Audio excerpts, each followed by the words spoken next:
बिस्मिल्लाहिर्रहमानिर्रहीम। इन औलियाउहु इल्लल मुत्तकून। सदक़ल्लाहु मौलाना अज़ीम। बारगाह रिसालत मुआब सल्लल्लाहु तआला अलैहि वसल्लम में एक बार दुरूद पाक का हदिया पेश करें।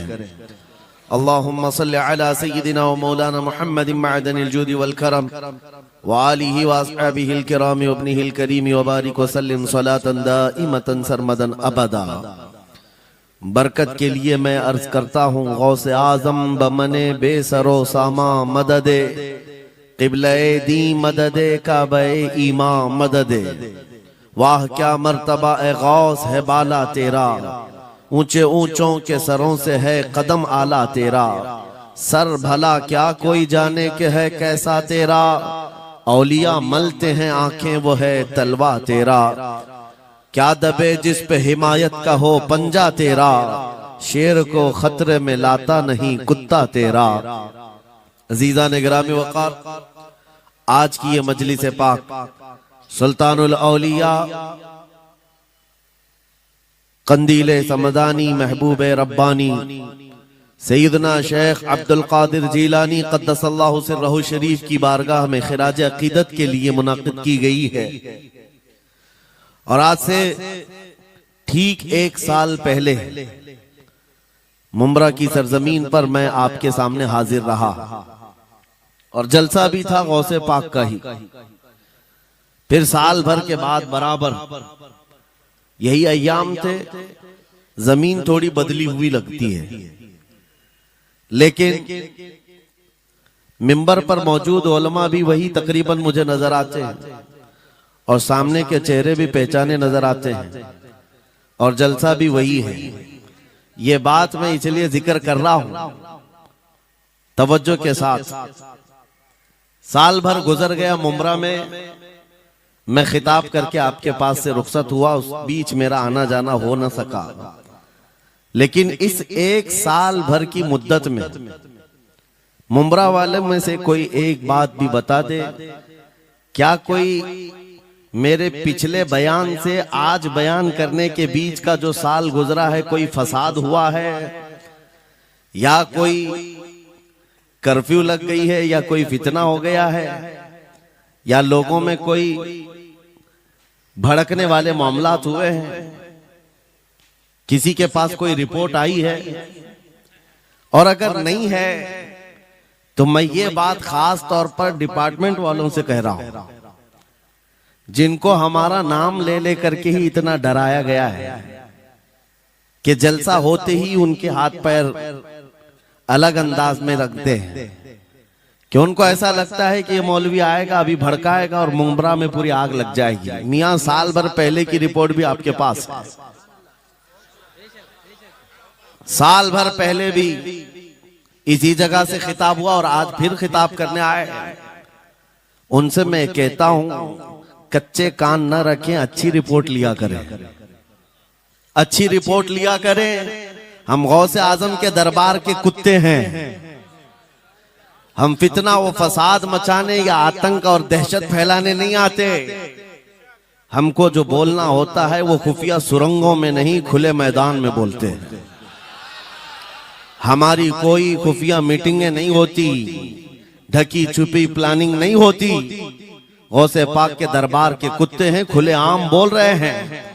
इसलिए कि आला हज़रत अजीमुल बरकत इमाम अहले सुन्नत मुजद्दिद वक्त अपने वक्त के अबकरी आलिम दीन है, लेकिन उनका भी हाल ये था कि वो डंके की चोट पर बोलते थे और लिखते थे और फिर अपनी निस्बत पर ये फख्र भी करते थे कि मेरी किस्मत की कसम खाएं सगाने बगदाद, बगदाद के कुत्ते मेरी किस्मत की कसम खाएंगे। आला हज़रत फरमाते हैं मेरी किस्मत की कसम खाएं सगाने बगदाद, अरे हिंद में रह के भी देता रहूं पहरा तेरा। हम हिंदुस्तान में हैं, गौसे आजम के दरबार का पहरा दे रहे हैं। लेकिन साहब किसी को तकलीफ है तो मैं उनको एक बात बता दूं, थोड़ी बहुत आवाज हमारी ऊंची होती है इसलिए कि जिस दरबान के हम कुत्ते हैं उस तरफ अगर कोई उंगली उठाएगा भौंके के नहीं, फाड़ खाने की भी ताकत रखते हैं। मेरे अजीजों, कुत्ते का काम ही है वो दरबान के दरवाजे पर होता है और वो निगरानी के लिए है। हमारी जुबानें नबी करीम सल्लल्लाहु अलैहि वसल्लम की इज्जत के लिए रखी गई है। हमारी जुबानें, हमारी जिंदगियां अल्लाह के वलियों की हिमायत के लिए रखी गई है। और अगर उनकी हिमायत में ना बोले तो फिर क्या धोती कुर्ते वालों के लिए बोलेंगे? बात सिर्फ इतनी है कि स्टेज उधर भी लगते हैं, इधर भी लगते हैं। आप चापलूसी किसी और की करते हैं और हम तारीफ किसी और की करते हैं। आप माल के पीछे भागते हैं और फिर आप मौजूदा हुकूमत जो भी मौजूद है उसके सिक्कों पर और उनके ओहदे पर और उनके मनसब पर देख करके आप बात करते हैं। लेकिन अल्हम्दुलिल्लाह हम फकीरों की आदत ये है, हम बरसों पुराने आबा व अजदाद से गौसे आजम के ही दरबान, उनके ही गुलाम हैं। इसलिए कि हमने ये सुना भी है और पढ़ा भी है। हमारे यहाँ निस्बत पर फख्र किया जाता है। और कैसी निस्बत पर? अरे हमारे वक्त का मुजद्दिद जब इस बात पर फख्र करता है, या गौस तुझसे दर, दर से सग और सग से है मुझको निस्बत। ये भी नहीं कहा डायरेक्ट गौसे पाक आपसे डायरेक्ट मुझे निस्बत है, ये नहीं कहा, बल्कि या गौस आपसे आपके दरबार को निस्बत है, आपके दरवाजे से आपके कुत्ते को निस्बत है और आपके कुत्ते से मुझ अहमद रजा को निस्बत है। तुझसे दर, दर से सग और सग से है मुझको निस्बत। मेरी गर्दन में भी है दूर का डोरा तेरा, और इस निशानी के जो सग हैं नहीं मारे जाते। क्या बेहतरीन फार्मूला दिया है डरने वालों के लिए ही आला हजरत ने कहा है। जो खौफ खाया करते हैं, खौफ न रख रजा जरा तू तो है अब्दे मुस्तफा। आला हज़रत फरमाते इस निशानी के जो सग हैं नहीं मारे जाते। सग फारसी लफ्ज है और कुत्ते को कहते हैं। कौन सी निशानी वाले सग नहीं मारे जाते? जिस कुत्ते के गले में पट्टा होता है उसको नहीं पकड़ा जाता। म्युनिसिपैलिटी की गाड़ी भी आती है कुत्तों वाली, वो इंजेक्शन मार के जाते हैं या कुत्तों को पकड़ के ले जाते हैं। बहुत कुत्ते अगर आवारा हो गए, कंप्लेंट करो, कुत्तों को उठा ले जाएंगे। लेकिन उन उठा ले जाने वाले कुत्तों में अगर एक भी बेल्ट वाला आया तो छोड़ देंगे। क्यों? ये पट्टा बताता है इसका कोई मालिक है, ये आवारा नहीं है, किसी का पाला हुआ है। पट्टा बताता है इसका कोई मालिक है। और आला हजरत फरमाते हैं हमारे गले में कादरी पट्टा पड़ा हुआ है और इस निशानी के जो सग हैं नहीं मारे जाते। हश्र तक मेरे गले में रहे कादरी पट्टा तेरा। गौसे पाक का ये निस्बत का पट्टा पड़ा हुआ है। ये अल्हम्दुलिल्लाह हमें बहुत सारी चीजों से महफूज रखता है। हमें जाहिर सी बात है आज इसी बात पर फख्र भी है। लोग मौलाना साहब कह रहे हैं हक बात कहना इस जमाने में नहीं, हर जमाने में दुश्वार रहा है, हर जमाने में दुश्वार रहा है।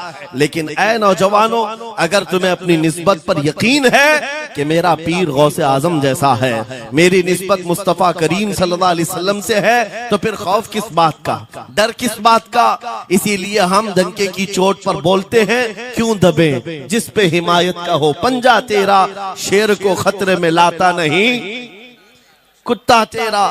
अजीजा ने गिरामी वक़ार, आज सुल्तानुल औलिया गौसुल आजम की बारगाह में हम खिराज अकीदत पेश करने आए। जो बातें मैं अर्ज कर रहा हूं वो गौर से सुने। करामात ये औलिया इकराम की जिंदगी का हिस्सा है, अल्लाह की तरफ से उन्हें दिया गया। करामत क्या है?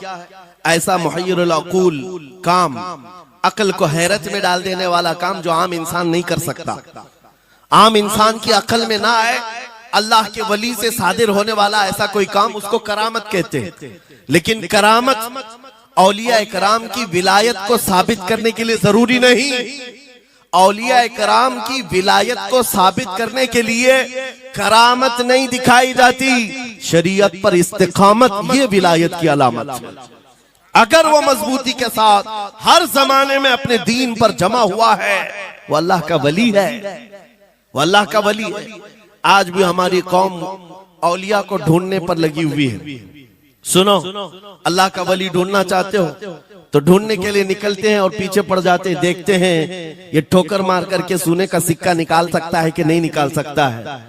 औलिया को इन्हीं बातों पर आज भी लोग परखते हैं। सोचते हैं कि अभी बाबा आसमान पर उड़ेंगे तो मैं समझ लूंगा अल्लाह के वली हैं, पानी पे चल के दिखाएंगे तो मैं समझ लूंगा अल्लाह के वली हैं, मैं यहीं बैठा हूं अचानक मेरे पास पैसों का थैला खोल के दे दें अल्लाह के वली होंगे। यानी तुम एक जगह बैठे रहो, हलवा खिलाने वाले बाबा जिसको तुम समझोगे अल्लाह का वली है। मेरे अजीजों, ये जो चीजें तुम समझ बैठे हो अल्लाह के वली के लिए, ये जरूरी नहीं, बल्कि ये देखो कि वो नबी पाक की शरीयत पर कितना कायम है, मेरे नबी के रास्ते पर कितनी मजबूती से जमा हुआ है। मैं आपको पूछता हूँ, सैयदुल शुहदा इमाम अली मकाम इमाम हुसैन आजम से बढ़कर अल्लाह का वली कौन? अल्लाह का वली कौन है? सारे औलिया कराम की निस्बत वहां जाकर खत्म होती है। उस हुसैन आजम को देखे करबला के मैदान में अपने बच्चों की कुर्बानी के सामने भी जमे रहे, डटे रहे, करामत का इजहार नहीं किया, शरीयत पर इस्तिकामत लोगों को दिखाया। दुनिया में जैसी भी आफतें आ जाएं, मुसीबतें आ जाएं, अगर दीन मुस्तफा पर जमा हुआ है, इस्तिकामत के साथ खड़ा हुआ है, वो उसकी सबसे बड़ी विलायत है, वो सबसे बड़ा वली है। अल्लाह का वली वो है जो शरीयत पर जमा हुआ है, डटा हुआ है, कायम है। और करामात औलिया इकराम की जिंदगी का एक छोटा हिस्सा है, छोटा हिस्सा है, और इस्तिकामत ये बहुत बड़ा हिस्सा है। जमे रह जाना किसी बात पर, खौफ ना खाना बातिल ताकतों से, न डरना इन जालिमों से, ये औलिया इकराम की जिंदगी का खास वतीरा है। आज हम सबको जिस चीज की जरूरत है वो करामत की नहीं, इस्तिकामत।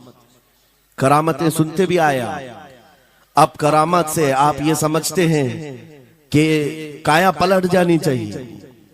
लोग आज मजाक भी करते हैं, कुछ वो मॉडर्न ख्याल के डॉक्टरों और प्रोफेसरों के लेक्चर सुन करके पागल जो हो चुके सोशल मीडिया पर, वो भौंकते हैं करामात औलिया पर। क्या अब करामात क्यों नहीं दिखाते अल्लाह के औलिया? ये जो हालात बदले हुए हैं, इन हालात में इनकी करामतों से जमीन क्यों नहीं पलट जाती, जालिमों के मुंह में कीड़े क्यों नहीं पड़ जाते? मेरे अजीजों, पूरी दुनिया करामात से नहीं चलाई जाती, वल्लाह मुसब्बिबुल अस्बाब, अस्बाब पर रखा है। एक मशहूर जमाना बुजुर्ग हजरत मोहम्मद जाम रहमतुल्लाह अलैह बगदाद के, हलाकू के जमाने के थे, हलाकू बादशाह जिसने बस्तियों की बस्तियां वीरान कर डाली और इतने कत्ल कर दिया था, जहां से गुजरता था इंसानों की खोपड़ियां। उसका जब बगदाद पर हमला करने का इरादा हुआ तो बगदाद से कई मील दूर उसका लश्कर लेकर वो पड़ाव किया और अपने 2 सिपाहियों को बगदाद का मुआयना करने के लिए भेजा। और उसकी दहशत तारी थी सब शहरों में, हलाकू अगर आ गया तो हिलाक हो जाएंगे, इसके फौजी सबको बर्बाद कर डालेंगे। हलाकू का नाम सुनते ही लोगों में दहशत तारी होती थी। तो 2 सिपाही 2 फौजी हलाकू के बगदाद मुआयना करने के लिए आए तो लोगों में खलबली मच गई, अब जाएं तो कहां जाएं? तो हजरत मोहम्मद जाम रहमतुल्लाह अलैह एक बुजुर्ग थे, उनके पास लोग दौड़ते हुए आए और वो वजू फरमा रहे थे, उनके हाथ में पानी का कटोरा था और आकर के लोग रोने लगे, हुजूर हलाकू आ गया, बगदाद तबाह कर डालेगा, बगदाद को बर्बाद कर देगा, आप बचा ले, अल्लाह के वली हैं, आप दुआ करें। उन्होंने अपनी खटोरी पलट दी और कहा जाओ, अल्लाह हिफाजत करेगा। रिवायत में मिलता है कि वो 2 सिपाही ढूंढते ढूंढते रह गए, उनको बगदाद नजर ही नहीं आया। कोई बगदाद का न घर दिखा, न महल, न रास्ता, कुछ नहीं। वापस वो अपने बादशाह के पास जाकर कहते हैं, हम तो बहुत ढूंढ करके आए, बगदाद मिला ही नहीं। हलाकू ने उन दोनों सिपाहियों को कत्ल कर दिया। कहा कि तुम झूठ बोलते हो, मुझे बगदाद की रोशनी यहां से दिखती है और तुम्हें कैसे नजर नहीं आया? या तो तुम निकम्मे हो या तो फिर मेरे साथ धोखा कर रहे हो, कत्ल कर दिया।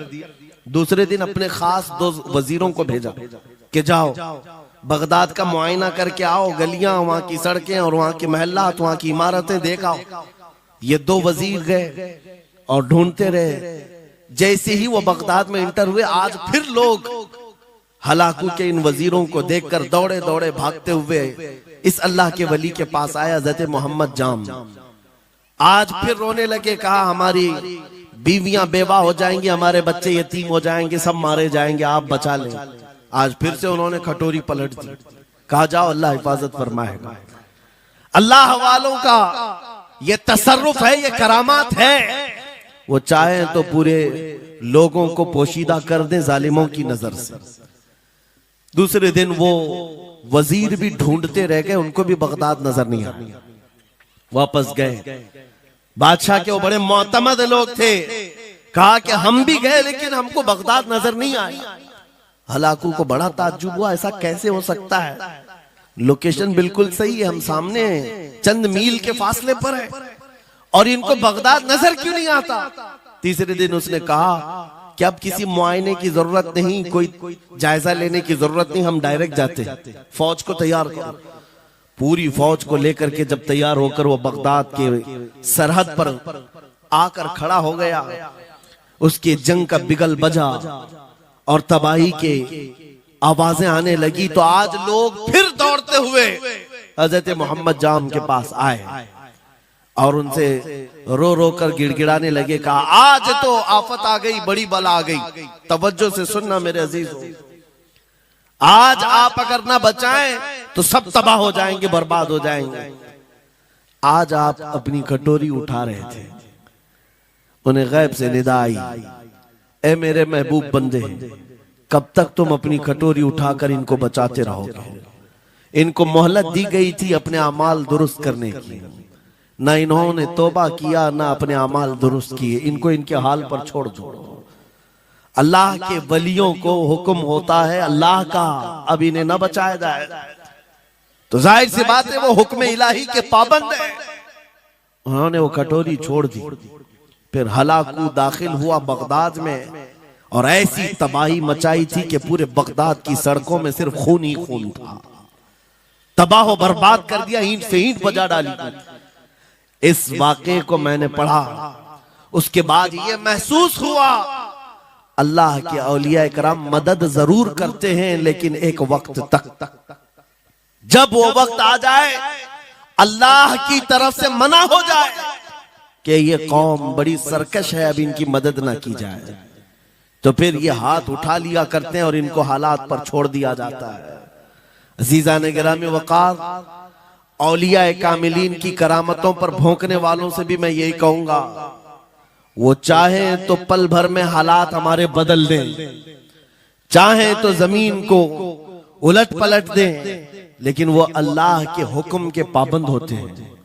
और लोगों के लिए ये बात है, नसीहत है कि जब ऐसे हालात आ जाएं, आप इधर उधर भागने की बजाय पहले अपने दिल की तरफ देखें, कहीं मेरे गुनाहों से दिल के धब्बे बढ़ तो नहीं गए, मेरा दिल सियाह तो नहीं हो गया।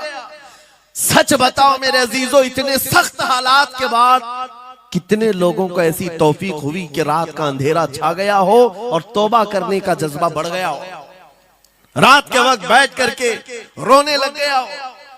फिलिस्तीन के गज्जा के उन मुसलमानों की हालत सार को देखकर रूह अगर तड़पती है और तुम अपने अमाल की सेहत और दुरुस्तगी के लिए तौबा कर ले जाते हो, ये बहुत बड़ी नेमत है अल्लाह की। फिर तुम्हें किसी करामत के ज़ुहूर की जरूरत नहीं, तुम्हारा बदलना ही दुनिया के हालात को बदल देगा, सब बदल जाएगा। लेकिन अगर उन्हीं हालात पर बाकी रहे तो फिर करामत से भी तुम नहीं बदलोगे और ना हालात बदलेंगे, कोई चीज नहीं बदलेगी। इन्नल्लाह ला युगय्यिरु मा बिकौमिन हत्ता युगय्यिरु मा बिअनफुसिहिम। कुरान में मेरा मौला फरमाता है, बेशक अल्लाह ताला उस वक्त तक किसी कौम की हालत नहीं बदलता जब तक उस कौम को खुद अपनी हालत बदलने का ख्याल ना हो। हम अपनी जानिब से शुरुआत करें और फिर हालात खुद बदल जाएंगे, हालात खुद बदल जाएंगे। सरकार सैयदना गौसे आजम अब्दुल कादिर जीलानी रदी अल्लाह तआला अन्हु जिस हाल में बगदाद तशरीफ लाए थे, उस जमाने को याद करें, उस जमाने को याद करें। वो ऐसा जमाना था कि उस वक्त हक बोलना एक जुर्म हो गया था। शिया नवाज खलीफा मौजूद थे, हजरत अबू बकर, हजरत उमर का नाम लेने पर भी मस्जिद के दरवाजे पर कोड़े मारे जाते थे। ये वो हालात थे, उलमा की जुबानें गंग थी, बोल नहीं पाते थे, खुतबा क्या देना है वो बिल्कुल स्क्रिप्टेड, जो खलीफा वक्त चाहे बस उतना ही। आज जैसे सऊदियों के यहाँ ये रिवाज है, बादशाह की हिमायत में और बादशाह जैसा चाहे वैसी मस्जिद का मौलवी भी बोलता रहे। शरीयत क्या कह रही है, मेरे मुस्तफा करीम सल्लल्लाहु ताला अलैहि वसल्लम की तालीमात क्या कह रही है, इससे क्या सरोकार। बस उतनी बातें करो जितनी उनके बादशाह की हिमायत की। ये दौर गौसे आजम के जमाने का भी था। उस वक्त हक बोलना एक बहुत बड़ा जुर्म था, उलमा को कोड़े मारे जाते थे। आपको पता है उसी बगदाद में सिर्फ एक हक बात का ऐलान करने की वजह से इमाम अहमद बिन हंबल को 300 कोड़े मारे गए थे। उनकी पीठ झुक गई थी, उनकी रीढ़ की हड्डी टेढ़ी हो गई थी। कोड़ा किसको कहते हैं, कोई रस्सी को नहीं, चमड़े का वो बेल्ट जिससे वो मारते थे तो जिस्म की चमड़ी लग करके आ जाती थी। 100 कोड़े में तो आदमी मर जाता था, कोई बच गया। 300 कोड़े खाए उस इमाम की बात कर रहा हूं जिसको मेरे नबी की 5 लाख हदीसें याद थी। वो इमाम अहमद बिन हंबल इतने बड़े इमामुल हदीस कोड़े खाते थे तो किस बात पर, सिर्फ हक बात का ऐलान बरसरे पैकार करते थे, सबके सामने करते थे। उन्होंने कोई बादशाह की रियायत नहीं की, उन्होंने ये नहीं देखा कि ये क्या चाहते हैं, बल्कि हमेशा ये देखा कि मेरे नबी की शरीयत क्या चाहती है। मेरे अजीजों, यही बड़ी करामत है। गौसे आजम की बड़ी करामतों में से करामत ये है, उस जमाने में आप बगदाद तशरीफ लाए जब हालात ऐसे थे कि हक बोलना दुश्वार था, और आप जब मस्जिद के मिंबर पर खड़े होकर ऐलान करने लग गए, हैबत ऐसी तारी थी कि कोई आपको रोक ना सका, और आपकी ये हक्कानियत की तबलीग फैलती गई। शुरू में 10 लोग, फिर 20 लोग, फिर 100-200, फिर 1000-2000। गौसे आजम ने चंद महीनों में जो खुतबात दिए, आपके खुतबात का आलम यह था कि फिर 70,000 का मजमा बराबर सुनने के लिए आया करता। और गौसे आजम का ये खुतबा एक नहीं, हजारों खुतबात हैं। जब जब आप खुतबा देते थे, एक बात याद रखें, जुबान अगर पाक हो और अल्लाह की नबी पाक की शरीयत ताहिरा बोलती हो, उस जुबान में बला का असर होता है, अल्लाह करीम की तरफ से असर डाला जाता है। हक बात अगर बुलंद आवाज से कहो, ये मत देखो कि मैं कौन हूं, ये देखो कि कलाम किसका है। अल्लाह करीम लोगों के दिलों पर बात डालता है। गौसे आजम की जुबान से निकले हुए कलमात ऐसे हुआ करते, मजमा खत्म होने से पहले पता नहीं कितनों की तो लाशें उठाई जाती थी, कितने तो वहां बेहोश हो जाते। किस बात पर? इतना असर करता दिल पर कि लोग कपड़े फाड़ लेते थे। खुतबे के अंदर, बयान के अंदर ऐसा असर होता कि लोग बैठे बैठे मदहोश हो जाते, कोई जोश हाल में कपड़े फाड़ डालते। रिवायात में बताया गया कोई एक मजमा भी ऐसा नहीं जिसमें हुजूर गौसे पाक की तकरीर के बाद जनाजा ना उठाया गया। हर खिताबत के बाद, और बोलते क्या थे, हैरत की बात है मेरे अजीजों। आज बाज लोग ये कहते हैं हम भी बहुत सारी चीजें बयान कर रहे हैं, मैं अपने लिए भी नसीहत और सारे उलमा के लिए भी कहता हूं, लोगों के पल्ले नहीं पड़ती, लोगों के कानों में नहीं जाती। ये जुमा में आते हैं, सोते रहते हैं, जब इमाम खड़ा होता है नमाज के लिए तो ये झटका लेकर के खड़े होते हैं, बयान यूं ही चला जाता है। मेरे अजीजों, 2 चीजों की पाबंदी जरूरी है।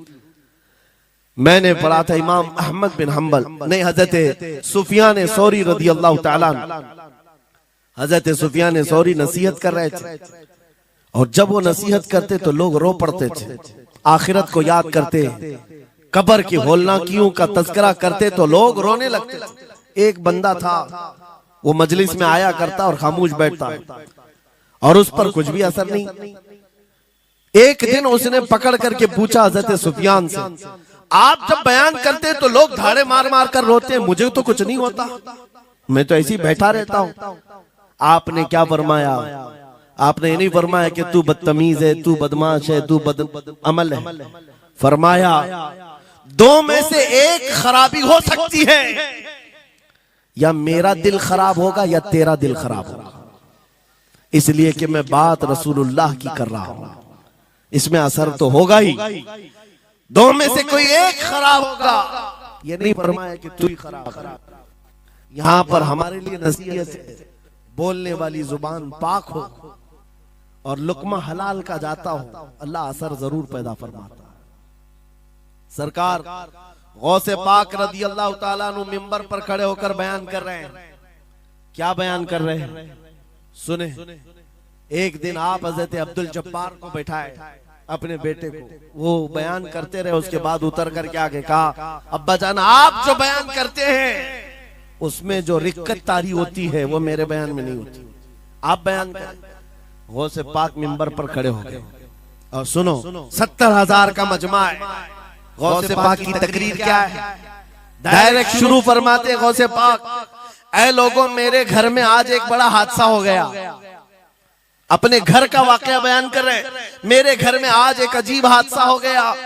अब्दुल जब्बार की माँ यानी अपनी बीवी के बारे में कह रहे हैं, उनके बेटे हजरत अब्दुल जब्बार कहते हैं, अब्दुल जब्बार की माँ मेरे लिए दही मट्टी की हांडी में जमा कर रखी हुई थी, एक छीके से लटकाई हुई। गर्मियों के दिन थे, आज मेरी भी ख्वाहिश थी दही खाने की। मैं घर पहुंचा दोपहर के वक्त, दही की हांडी मेरी बीवी ने उठा करके दस्तरखान पर रखा था। मेरे पहुंचने से पहले ही एक बिल्ला आया घर में और पांव से झपटा मारा, वो दही का मटका गिर गया, टूट गया और दही पूरा जमीन पर बह गया। न माँ खा सका न मेरी बीवी खा सकी। इतना बयान करना था कि लोग ठाड़े मारकर रोने लग गए, कपड़े फाड़ने लग गए, लोगों के अंदर जोश हाल से कैफियत बदल गई। मेरे अजीजों, कोई अपने घर का वाकया बयान कर रहा हो कि दही की हांडी फट गई, दही बह गया, इसमें कौन सी ऐसी बात है रोने की। ये हमारे और तुम्हारे लिए हो सकता है। गौसे आजम का मजमा भी अहले दिल का हुआ करता था, वो बसीरत वाले लोग बैठते थे। गौसे पाक क्या बयान कर रहे थे, गौसे पाक के बयान का मतलब ये नहीं है कि अब्दुल उनकी बीवी दही की हांडी जमाई थी और उनके लिए खाने का इंतजार कर रही थी। गौसे आजम अपने वाकये से दुनिया की हालत बता रहे थे, ऐ लोगों जिस तरह मेरे घर में आज मेरे खाने से पहले दही का मटका टूट गया और दही बह गया, सबकी हालतें तकरीबन ऐसी होती हैं। इंसान अपने लिए इतना कमाता है, माल जमा करता रहता है और जब उसके खाने का वक्त आता है मलकुल मौत पंजा मारकर रूह निकाल लेता है और सारा माल उसका धरा का धरा रह जाता है, ना वो चख पाता है ना खा पाता है। गौसे पाक रज़ी अल्लाह ताला अन्हु ये दुनिया की हालात बता रहे थे और मेरे अजीजों आज भी वही हालात हैं हमारे, आज भी वही हालात हैं।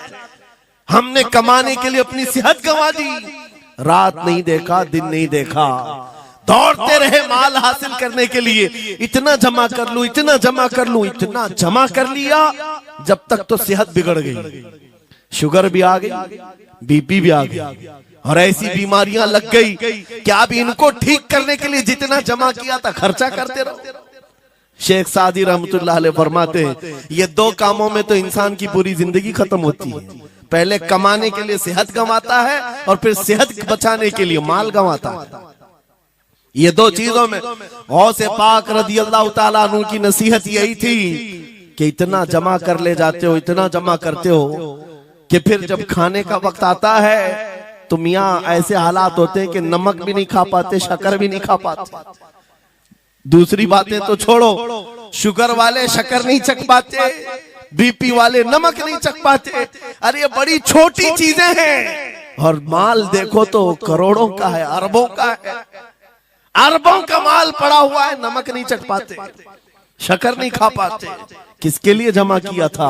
और थोड़ी और बड़ी बीमारी हो गई तो पानी भी नहीं पी पाते, डायलिसिस चल रहा है, किडनी खराब है। कितने ऐसे लोग मिलते हैं आज, कितने ऐसे हैं जिन्होंने साफ मुझसे कहा कि डॉक्टर ने पूरा गिन करके कहा है कि पूरे दिन भर में जो है एक ढक्कन से पानी पीना, बोतल का जो ढक्कन होता है उस ढक्कन से बस बूंद बूंद चखते रहना, पानी ही ना पियो, इसलिए कि किडनी काम नहीं करती। ये दुनिया है मेरे अजीजों, हमने अपनी सेहत गंवा दी, पूरी की पूरी सेहत गंवा दी इसको हासिल करने के लिए। इसी को मेरे इमाम अहले सुन्नत फाजिल बरेलवी ने कहा था, शहद दिखाए जहर पिलाए, कातिल डायन शोहर कुछ, इस मुर्दार पे क्या ललचाए, दुनिया देखी भाली। लेकिन समझ में किसी को नहीं आता, उस वक्त समझ में आने लगता है जब जाने का वक्त होता है।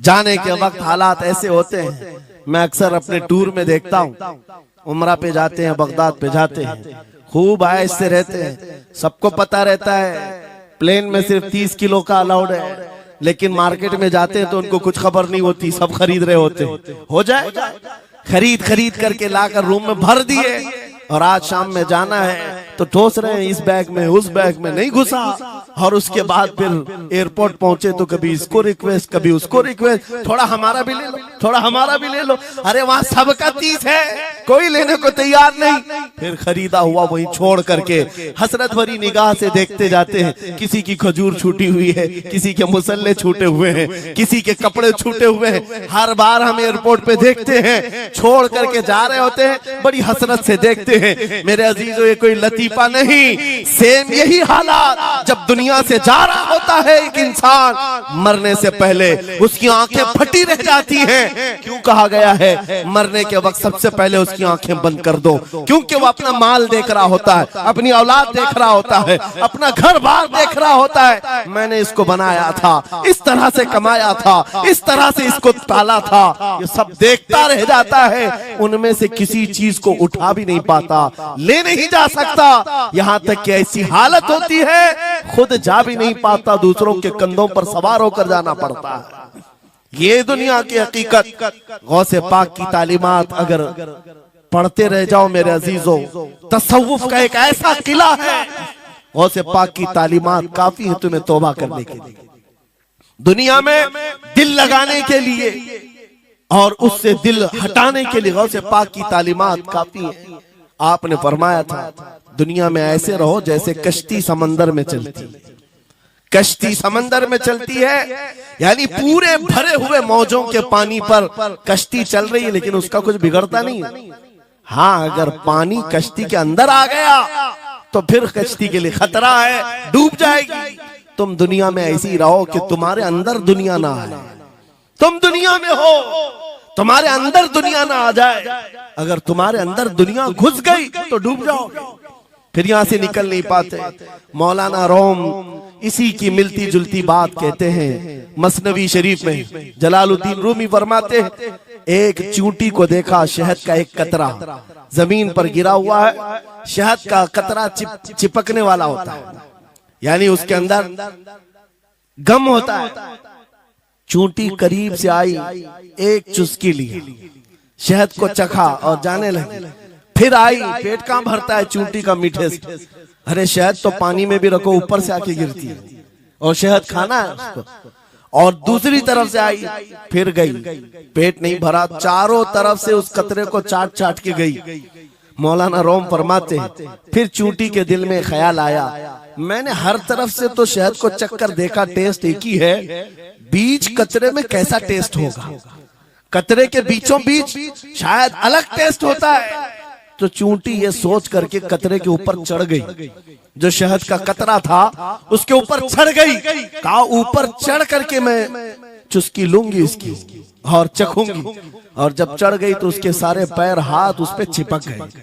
चूप तो लिया, शहद खा तो लिया, लेकिन वापस आने का कोई रास्ता ही नहीं था। सारे हाथ पैर उस शहद के गम में चिपक गए। चूंटी की उसी कतरे में मौत हो गई। मौलाना जलालुद्दीन रूमी फरमाते हैं, इंसान यही करता है, माल कभी इधर से कमाता है, कभी उधर से कमाता है, हर जगह से देखता है, सारे टेस्ट ले लेता है, बाद में बड़े बड़े लोगों को देखता है, अरे नेताजी तो बड़े बंगले में, वहां कैसा ऐश होता होगा, कोई उस रिजॉर्ट में है, वहां कैसी मस्तियां होती होंगी, वहां भी जाकर देख लूं। ये वहां भी यहाँ भी करते करते घुस जाता है और दुनिया में ऐसा मसरूफ होता है, उसकी मौत आ जाती है, तौबा की मोहलत नहीं मिल पाती, उसी दुनिया में फंस जाता है। मेरे अजीजों, गौसे आजम की तालीमात ये हैं, दुनिया में ऐसे रहो जैसे कश्ती समंदर में रहती है, तुम्हारे अंदर पानी ना आने पाए। अगर तुम्हारे अंदर आ गया तो डूब जाओगे। इन तालीमात पर अमल करते हुए आज हम हालात देख सकते हैं। जितनी चीजों ने हमें बिगाड़ा है आज, वो दुनिया की मोहब्बत है, वो दुनिया की मोहब्बत है। मेरे आका सल्लल्लाहु अलैहि वसल्लम का एक फरमान मैं सुनाता हूँ, अबू दाऊद शरीफ की हदीस है। वो आज के जमाने में अगर मैं आपके सामने बयान करूं तो ऐसा लगे हमारे लिए ही बयान हुआ है। रसूल करीम सल्लल्लाहु अलैहि वसल्लम फरमाते हैं, यूशकु अन तदाअ अलैकुमुल उमम कमा तदाअ अल अकिलतु इला कुसअतिहा। करीब एक जमाना तुम पर आएगा, तुम देखोगे कि सारी जमातें मेरी उम्मत पर टूट पड़ेंगी। ऐसे टूट पड़ेंगी जैसे भूखा बर्तन पे झपटता है, भूखा आदमी जैसे बर्तन पे झपटता है, ऐसे मेरी उम्मत पर सारी कौमें झपट पड़ेंगी। आज वही तो हालात है, आज वही हालात है। सबका टारगेट हम ही है, सबका निशान हम है। सहाबा ने पूछा उस वक्त, यौमइदिन मिन नहनु मिन किल्लतिन या रसूल अल्लाह, ऐ अल्लाह के रसूल उस जमाने में हमारी तादाद कम होगी, ऐसा क्यों होगा कि सारे लोग हम पर झपट पड़ेंगे? नबी पाक फरमाते हैं, वलाकिन्नकुम कसीरून, नहीं तुम तो बहुत ज्यादा होंगे उस वक्त, गोसा अनका गोसा इस्साइल, लेकिन तुम्हारी हालत समंदर के झाग की तरह होगी। यानी समंदर का कफ झाग जो होता है हवाओं से उड़ जाता है, तुम्हारी हालत ऐसी होगी। तादाद तो बहुत होगी, लेकिन छोटी छोटी चीजों से बिलबिला करके भागने वाले लोग, ये प्यूरिटी नहीं रह जाएगी। फिर सहाबा ने पूछा, या रसूल अल्लाह सल्लल्लाहु अलैहि वसल्लम, ये ऐसी चीज हमारे अंदर क्यों आएगी? मेरे आका फरमाते हैं, वजह दो ही होगी। दो चीजें जब तुम्हारे दिल के अंदर आ जाए तो अल्लाह ताला तुम्हारे दिलों से, तुम्हारे दिलों के ऊपर काफिरों का, दुश्मनों का रौब डाल देगा। तुम डरते डरते जीने लग जाओगे, खौफ के आलम में जीने लग जाओगे। वो दो चीजें क्या है? मेरे आका फरमाते हैं, हुब्बुद दुनिया व कराहियतुल मौत, दुनिया से बेइंतहा मोहब्बत करने लगोगे और मौत से भागने लगोगे। मौत से तुम्हें नफरत हो जाएगी, डरने लग जाओगे। ये दो चीजें जब तुम्हारे अंदर आ जाए, तुम्हारे दिलों पर काफिरों का रौब डाल दिया जाएगा, दुश्मनों का खौफ डाल दिया जाएगा। क्या ये दो चीजें आज हमारे अंदर आ गई? है नौजवान, दुनिया में ऐसे मस्त हो गए, हर एक को अपनी मसलहत है। मेरी दुकान कैसे चलेगी, मेरा बिजनेस कैसे चलेगा। मौलाना तो तकरीर करते हैं, ये बोलते हैं इनको कुछ हो गया, हमारे बच्चों का क्या होगा। ये सारी मसलहतों की बातें मैं सुन सुन करके पक गया हूं। बहुत सारे लोगों को तो ये लगता है इनके साथ मत बैठो, वरना कल को इन पकड़ के ले जाएंगे तो तुम्हारा भी नाम आ जाएगा। बहुत सारे स्टेज पर उलमा के हालात पर अभी तो चल रहा है। जिस दिन कोई टारगेट पर आए, इधर उधर बैठने से भी डरने लगे। इनके ऊपर इतने केस हैं, बाजू बैठने वालों की भी हालत खराब हो जाएगी, हमारा भी नाम ना आ जाए। मेरे अजीजों, ये सब गीदड़ भपकियां हैं, तुम्हारे ईमान का इम्तिहान। मैं तो यही कहता हूं, हमारे साथ कोई मामला नहीं।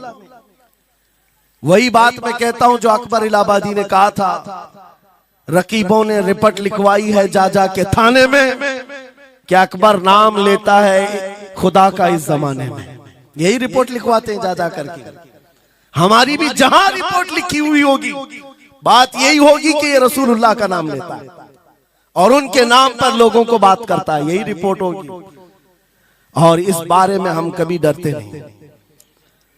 मैं आपको बताऊं, उत्तर प्रदेश में वहां के हालात तो पता है, बिल्डोजर की हुकूमत चलती है। लेकिन मेरे अजीजों, एक मौलाना साहब ने कहा, आपके साथ जलसे में बैठकर मैं लब्बैक लब्बैक के नारे लगा रहा था, दूसरे दिन मुझे थाने बुला लिया और फिर मुझे बहुत ज्यादा मामलात हो गए। कहा कि मौलाना तुम ही नारे लगा रहे थे। आप लोग ना डरे इंशाअल्लाह। यहां पर तो उन्होंने मुझसे कहा, मैं कहा क्या हुआ, फिर कुछ हुआ? कहा मुझसे कह रहे थे केस हो जाएगा, हालात बिगड़ जाएंगे, खराब हो जाएंगे। मैंने कहा फखर करो मौलाना इस बात पर, दुनिया चोरी करके थाने जाती है और तुम नबी का नाम लेकर जा रहे हो। कौन सा मसला है? बात सिर्फ इतनी है मेरे अजीजों, हम बोलते रहेंगे उस वक्त तक जब तक अल्लाह तबारक व तआला ने जुबान रखी है। नबी पाक की अजमत और नबी पाक की शरीयत और औलिया उम्मत की मिदहत बयान करना जुर्म है। यह जुर्म हम 1000 बार करें, अगर ये जुर्म है 1000 बार करें, बल्कि हम दार पर भी, फांसी के फंदे पर भी ये जुर्म करेंगे, क्योंकि हमारे असलाफ ने हमें ये बताया है जो जान मांगो तो जान दे दें, जो माल मांगो तो माल दे दें, मगर ये हमसे कभी ना होगा नबी का जाहो जलाल दे दे।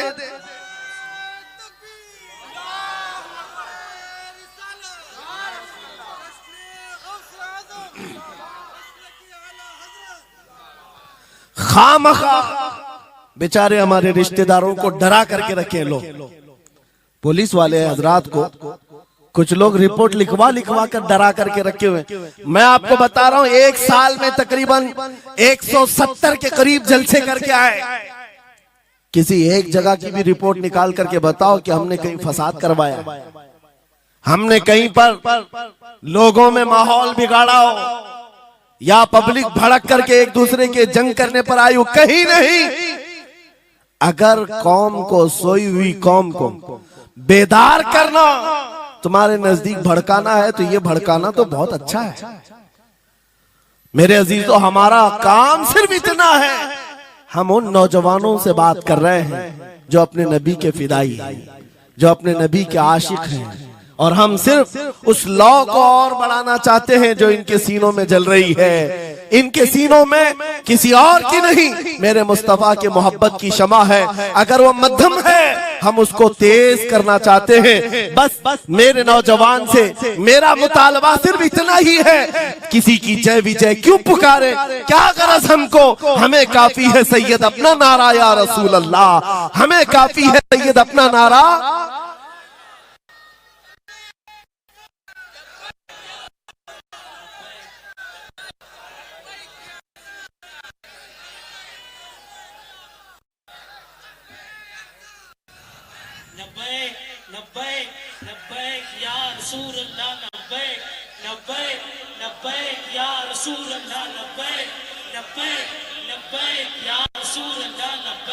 तवज्जो, मुझे बताओ, मैं तो दूसरे वाकयात बयान कर रहा हूं, यहाँ आपके यहाँ करंट सिचुएशन, यहाँ लोग बैठे हुए भी हैं, रिपोर्टर भी होंगे और हजरात को देख रहे होंगे। मुझे मैंने अभी बयान में कौन सा भड़काया, ये जो कह रहे हैं अपने नबी को पुकार रहे हैं। मेरे अजीजों, तुम्हारे इन नारों से असल बात ये है, दुनिया को ये लगने लगा है ये जिसके गुलाम है उसके पूरे होने लग गए, तो फिर अच्छे अच्छों की कुर्सियां हिलने लग सकती हैं। इसलिए कि इस कौम की तारीख सबको पता है, ये वो कौम है टल न सकते थे जंग में, अगर अड़ जाते थे पांव शेरों के भी मैदान से उखड़ जाते थे, हक से सरकश हुआ कोई तो बिगड़ जाते थे, अरे तेग क्या चीज हम तोप से भी लड़ जाते थे। ये हमारी तारीख है, दुनिया को पता है, दश्त तो दश्त है, दरिया भी न छोड़े हमने, बहरे जुल्मात में दौड़ा दिए घोड़े हमने। इकबाल ने कहा है थमता न था किसी से सैले रवा हमारा, कुछ बात तो है कि मिटती नहीं हस्ती हमारी, सदियों रहा है दुश्मन दौरे ज़मा हमारा, बातिल से डरने वाले आसमां नहीं है हम, 100 बार कर चुका है तू इम्तिहान हमारा। इसी बात को लेकर के मोड़ के बिगाड़ करके पैदा किया जाता है। हालात खराब हो जाएंगे आपके बयान का, हालात खराब नहीं होंगे। ईमान अगर मजबूत हो जाता है तो हालात खराब कभी नहीं होते, हालात खराब नहीं होते। आज ऐ सुन्नी मुसलमानों, गौसे पाक रज़ी अल्लाह ताला अन्हु की निस्बत अगर कामिल है, ये बात सुन लो, वक्त खत्म होने को आ गया, मैं अपने वक्त पर समेट लूंगा। आप मिंबर पर खुतबा दे रहे हैं, उलमा भी तवज्जो करेंगे, क्योंकि ये भी मिंबर पर खुतबा देने के लिए खड़े होते हैं और जुमा में मस्जिद पर माइक लेकर के बयान करते हैं, आधा घंटा पौना घंटा। अब तो हालात ऐसी आएंगे इनके साथ, अब तक तो ट्रस्टियों की चिट्ठियां आती थी, सदर सेक्रेटरी बोलता था मौलाना ये नहीं बोलना वो नहीं बोलना, अभी इसके बाद और आगे से भी आएंगी और चिट्ठियां आएंगी कि मौलाना अभी आपको क्या बोलना है इस जुम्मा में। ये डरे भटके हुए लोग जो उलमा की गर्दनों पर राज करते हैं, उनसे भी मैं कहता हूं, खोल दो, आजाद कर दो उन जुबानों को जो मेरे मुस्तफा की हैं, जो नबी पाक सल्लल्लाहु अलैहि वसल्लम की हैं। इनकी जुबानों पर ताले ना लगाओ। या उलमा तुम्हारे दीन के मुहाफिज हैं, तुम्हारी नस्लों की शरीयत के मुहाफिज हैं। आज इनकी जुबानों को बंद करोगे, कल तुम्हारे बच्चे नबी का नाम लेने से घबराने लग जाएंगे, डरने लग जाएंगे। उलमा के गलों में और इनकी गर्दनों में रस्सियां न डालो। ये तो उन जालिम ट्रस्टियों से कहता हूं, बाकी उलमा से कहता हूं, अगर हालात ऐसे आ गए ठोकर मार दो इनकी नौकरियों को। एक दरवाजा अगर ये बंद करते हैं, मेरा मौला 70 दरवाजे और खोलेगा।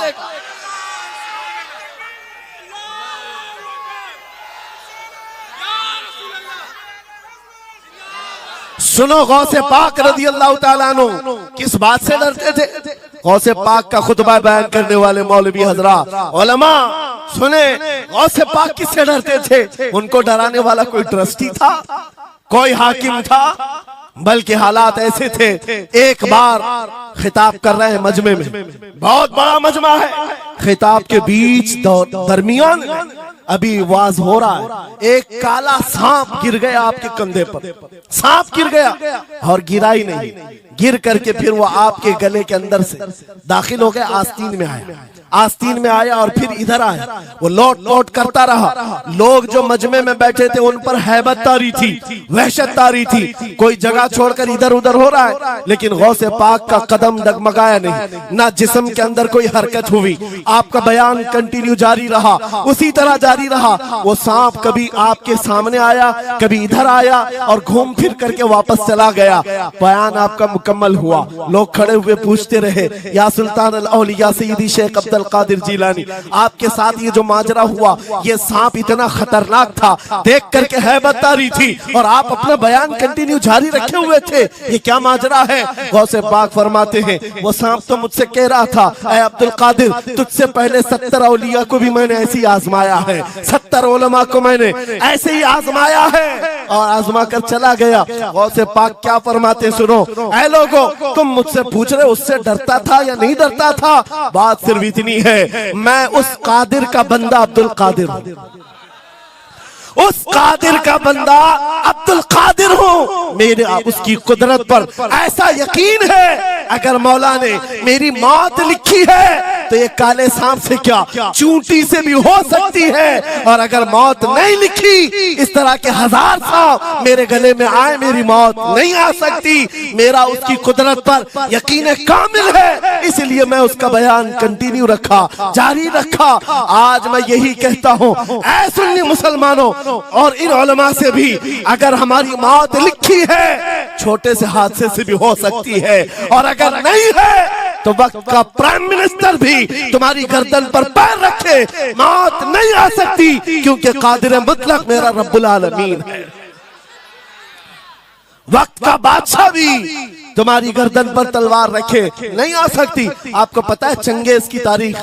चंगेज एक जालिम बादशाह गुजरा, बहुत बड़ा जालिम, जिसके सर पर 50 लाख लोगों के कत्ल का इल्जाम है। 50 लाख इंसानों का कत्ल मामूली है? उस जमाने का चंगेज, और वो मुल्क के मुल्क फतह करते हुए निकला था। एक जमाना ऐसा था मेरे अजीज, घोड़े पर बैठा हुआ चंगेज कुछ लोगों को, मुसलमानों को गिरफ्तार करके मैदान में खड़ा किया है और जल्लाद को बुलाया कि एक साथ सबकी गर्दनें उड़ाने लग जाओ। वो कितने लोग थे? 3 सफों में खड़ा किए हुए थे लोगों जिनका कत्ल होना था। लाइन से खड़े हुए हैं, सब अपनी अपनी बारी का इंतजार कर रहे हैं। जल्लाद तलवार लेकर आया और जब पहली सफ वालों को कत्ल करने लगा, वो गर्दनें उड़ा रहा था। एक बूढ़े मियाँ पहली सफ में खड़े थे, वो जल्दी से दूसरी सफ में चले, पीछे वाली सफ में गए। बादशाह चंगेज घोड़े पर बैठा हुआ खिलौने से खेल रहा है और ये मंजर भी देख रहा है और हंस रहा है। बूढ़ा यहाँ से उधर चला गया, पहली सफ का काम तमाम, पूरे कत्ल हो गए। दूसरी सफ में जब कत्ल का ऑर्डर आया तो जल्लाद फिर गर्दनें उड़ाने लगा। दूसरी सफ दूसरी लाइन को कत्ल करने लगा जल्लाद। ये बूढ़े बाबा जो है तीसरी सफ में चले गए, पीछे और एक सफ थी, यहां से बचकर तीसरे में चले गए, दूसरी सफ भी उड़ गई। उसके बाद बादशाह चंगेज कहा मार करके कहने लगा, बाबा जी अब तो इसके पीछे कोई सफ नहीं, ये तीसरी थी, अब कहां जाओगे? बूढ़े मियां ने सर झुकाकर कहा, अब भी मेरा अल्लाह है। ये यकीन होता है जहां तक बचना है बच लेंगे, और जब नहीं है, बाबा जी ने कहा अब भी अल्लाह है, हो सकता है। उस चंगेज ने कहा कि उड़ाओ अब इनकी गर्दनें। अभी जल्लाद तीसरी सफ को उड़ाने ही जा रहा था, अचानक चंगेज के हाथ से वो खिलौना नीचे गिरा, जो खेल रहा था बैठ करके घोड़े पर। जैसे ही वो खिलौना उठाने के लिए नीचे की तरफ आया, उसका पैर जीन से निकल गया और घोड़ा अचानक बिदक गया, सरकश हो गया, और घोड़ा सर पर दौड़ने लगा, और ये एक पैर इसका जीन में फंसा हुआ है और सर नीचे जमीन पर है। अब घोड़ा दौड़ता गया, पता नहीं कितने पत्थरों से इस बादशाह का सर टकराता रहा, घोड़ा किसी के काबू में नहीं आ रहा। सारे सिपाही, सारे फौजी इस घोड़े को पकड़ने के लिए पीछे भाग रहे, लेकिन घोड़ा दौड़ता गया, इतना दौड़ा कि उस चंगेज का सर फट करके भेजा बाहर, मर गया। बहुत दूर जाकर के घोड़ा एक जगह रुका। बादशाह की मौत का ऐलान इतना बड़ा था, सारे सिपाही, सारे फौज बादशाह को लेने के लिए हाजिर आए। मियां पूरी सल्तनत तहबतह हो गई, हुकूमत बदल गई, सब खत्म हो गया, और जो कैदी थे वो आजाद होकर जाने लगे। वो बूढ़े मियां कहते हैं बाकी लोगों से, क्या मैं नहीं कहता था अल्लाह अब भी हमारे साथ है? मेरे अजीजों, एक बात याद रखो, हमारे लिए दुनिया द एंड नहीं कर सकती जब तक मेरा मौला ना चाहे, अल्लाह ना चाहे। आज लोगों को ये लगता है, मुझे वैसी भी बात बताया गया कि यहाँ पर मुंबरा की आपकी घनी आबादी है, फिलिस्तीन के मामला पर कुछ बोलेंगे यहाँ पर भड़क जाएंगे। मेरे अजीजों, इतने भड़कने की जरूरत नहीं, तुम यहाँ भड़कोगे तो फिलिस्तीन पहुंच भी नहीं पाओगे। बात यह है, हम बोलेंगे जरूर जुल्म के खिलाफ और हक के लिए, चाहे जैसी भी हालात हो। अगर किसी को बुरा लगता है इजराइल जालिम है, तो मैं 100 बार कहूंगा वो जालिम है, जालिम है, जालिम है। उनकी कोई हिमायत करने के लिए हम नहीं है, लेकिन एक बात आपको मैं जरूर बताना चाहता हूं, गौसे पाक का मसला कि ये है, सुल्तानुल औलिया गौसुल आजम की निस्बत के साथ आप अपनी शरीयत पर कायम रहें और अपने ईमान पर डटे रहें, और तौबा व इस्तिग़फ़ार के बाद अपने हालात बदल लें। और उन गरीब मुसलमानों को देखकर जो कत्ल हो गए और उनके टुकड़े हो गए, ये मत समझना कि इस्लाम खत्म हो गया। हर जमाने में ये चीजें आती रहेंगी, लेकिन आज मैं ये ऐलान करके गुफ्तगू खत्म करता हूँ। इन हालात को देखकर इस बात का फिर से हम नारा तजदीद करके जाते हैं, कत्ले हुसैन असल में मर्गे यजीद है, इस्लाम जिंदा होता है हर करबला के बाद। लब्बैक या रसूल अल्लाह, लब्बैक या रसूल अल्लाह, लब्बैक या रसूल अल्लाह।